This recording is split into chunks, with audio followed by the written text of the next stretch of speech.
falou, por quê?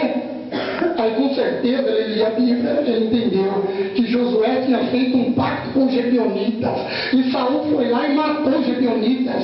Sabe o que eu entendo por isso, irmão? Quando Deus abençoa alguém, quando Deus escolhe alguém, se alguém tocar nele, Deus vai lá e toca também. Deus não permite que toque naquele que é de Deus. Eu digo a verdade, se alguém tocar na sua vida hoje, e se você estiver ouvindo a voz do Espírito Santo e estiver na presença de Deus, eu digo uma verdade para você e profetizo até isso: ele vai descer a sepultura, ou ele se arrepende e pede perdão, ou desce a sepultura. Gebeonita pediu que eram 7 descendentes da casa de Saul enforcados.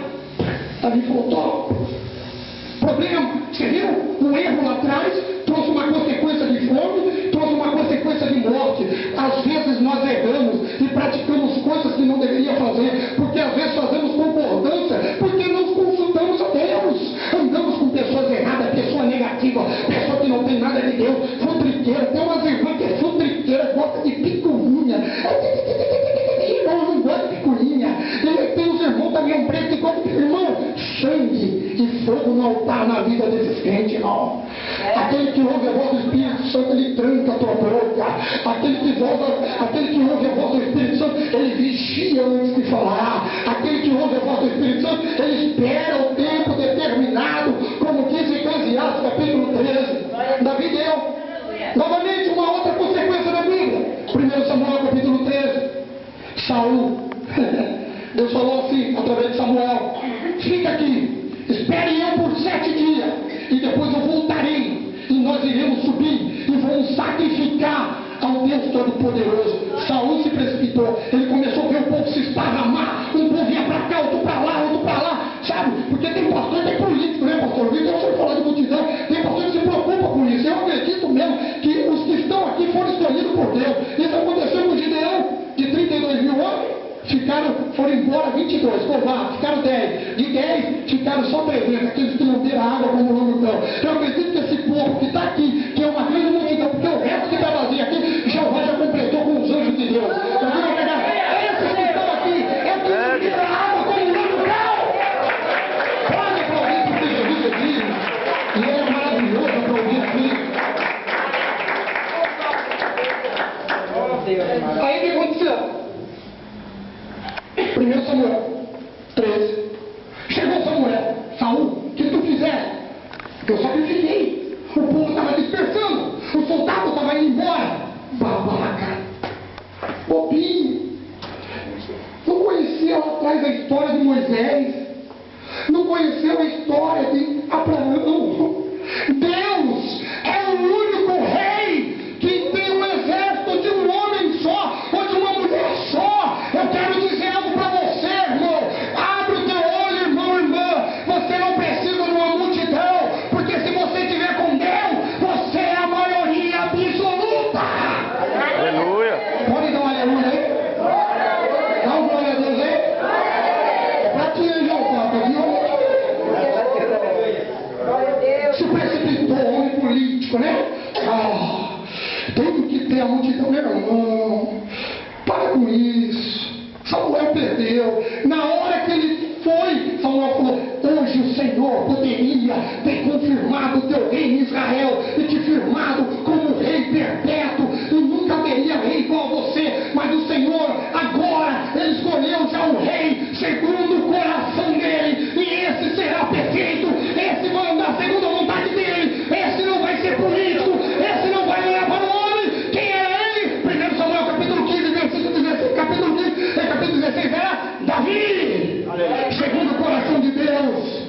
Naquela hora se rasgou o reino por uma desobediência de não ouvir a voz de Deus. Primeiro, sabe por que Saul pecou? Ele não era sacerdote, ele não poderia sacrificar. Segundo, ele não era profeta. Deus não falava com Saul diretamente, falava através de Samuel. Ele pecou, errou, vacilou, perdeu o reino. Deus catou o reino dele, transferiu para Davi. O que aconteceu?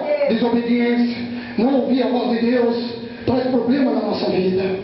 Não ouvir a voz de Deus traz problema em todo sentido.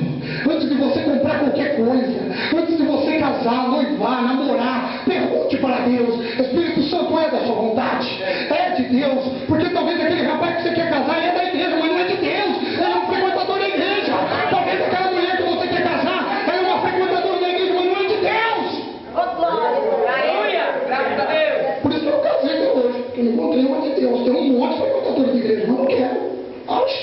entre Jesus e a mulher, ficou Jesus. Morto solteiro, ficou Jesus.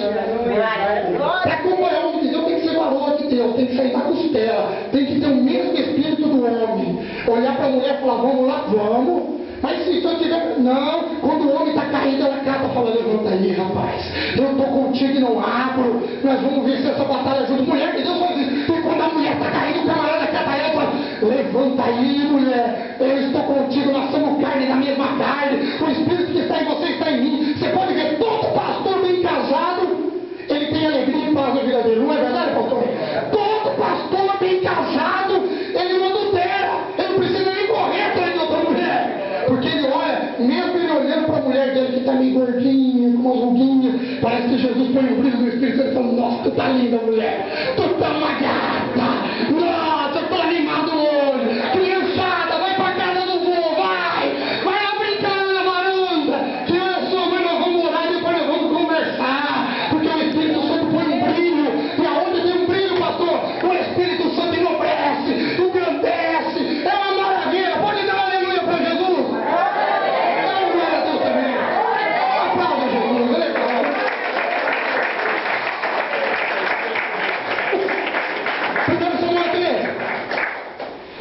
Mas aí a gente vê que quem ouve a voz de Deus vai bem. Aí a Bíblia falou o quê? Isaías capítulo 1, versículos 2 e 3. Novamente Deus corrigiu o povo. Ó Israel, ó Israel, olha a voz de Deus. Ó Israel, Ele tem uma vontade de dirigir a gente, pastor. Deus não quer te ver na miséria, não. Deus não quer ver você pisando no cabelo do capacete. Porque eu falei, eu vi um testemunho, irmão, que ele falava assim, irmão, não tem que pisar no cabelo do diabo, é com sapato novo, não é chinela havaiana não. Jesus quer te abençoar, Jesus quer te prosperar, Jesus quer te dar saúde, Ele quer te levantar, mas hoje ouça a voz do Espírito Santo, porque Ele está falando com você. A partir de hoje, faça um casamento com Deus. Isaías 1, 2 e 3 diz, o boi conhece o teu possuidor, a jumenta a manjedoura do seu dono, mas Israel não tem entendimento sobre a minha vida, não tem entendimento do que eu quero. Aí Deus novamente fala lá em Jeremias capítulo 8, diz, as aves do céu conhecem o tempo da sua sopra, mas Israel não tem entendimento sobre a minha palavra e a minha voz. Coisa linda. Aí Deus fala novamente também com outro profeta que eu gosto muito de ler essa versão, eu estou até avisada. O camarada, quando não está na direção de Deus, ele não, na verdade, o camarada não é nada. Mas quando o cara anda na direção de Deus, tudo dá certo, tudo é abençoado. A Bíblia fala em Jonas capítulo 2, versículo 10, que Deus ordenou para o grande peixe vomitar Jonas, e ele vomitou. Os animais obedecem muito mais a Deus do que nós. Olha na arca de Noé, Deus mandou recolher todos os animais, ele não teve trabalho para mandar os animais entrar, e muitas das vezes nós somos rebeldes, nós somos duros, não queremos orar, não queremos buscar, não quer dar dízimo, não quer dar oferta, e depois põe a culpa no pastor. A culpa está em ti, exclusivamente em ti. Aí a Bíblia fala em Atos capítulo 16. Paulo ia pregar para uma outra região, ele tinha. Aí o Espírito Santo falou, Paulo, não prega lá, volta para trás. E Paulo voltou. E aí Deus fez coisa grande. Aí você vê, Atos capítulo 16, Deus mandou que Paulo não pregasse naquele lugar. Ele obedeceu a voz do Espírito e voltou. Aí você lê lá em Atos capítulo 17, ele pregando Deus Todo-Poderoso. Aí você